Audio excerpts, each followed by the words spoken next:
शुद्ध हरि कीर्तन जवाब तार तले सुनो को पहुंचे जब होते तो 10 वर्ष थे तो या हे दिन तक जवाब पर तो चमासनम होरात्र कली जुग जे सत्य जुग रे भगवान के पाइबा लगे 10 वर्ष समय लगे सर इतिहास होते जो ध्यान विष्णु जब होते तो 10 वर्ष थे तो या हे दिन तक अच्छा अच्छा जे त्रेतया रे 6 मास लागला तार पर बाबू डायरेक्ट आसमा जदि कली जुग के भगवान के पाइबा लगे अहोरात्र समय मध्य भगवान को हमें प्राप्ति कर पारुछु किंतु देखमा बेले सत्य जुग रे बाबू एक चारि पाद धर्म थिला सत्य एला चारि पाद धर्म किंतु भगवान के पाइबा लगे 10 वर्ष समय लागला और कली जुग रे धर्म होचे एक पाद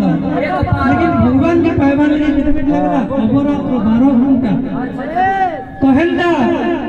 जे राधांकर प्रेम भाव कांति जन सुन बाबू पहला प्रणय आबा तापर राग आबा तापर विराग आबा तापर अनुराग आबा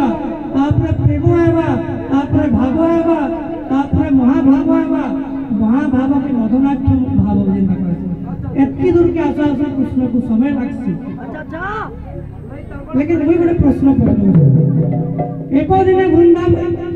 एक दिने नारद जे वृंदावन गले मार्ग मध्य माता पुत्र दुहि को भेटिले माता बयस 16 पुत्रर 60 नारद सुनी हेले आचंबित प्राय ए रास्ता रे देले नारद जाऊ छ मां हो को के पचले तमर बयस केते जे मां कहू छ मते 16 बरस आ पो कहू छ मते 60 बरस इटा केनका संभव मते बताबो जदि तार उत्तर देई तबे जानि पकाबे जे कृष्ण के एतकी समय काजे लागला इन उत्तर अछि छाड़ी दे तो बोलो ना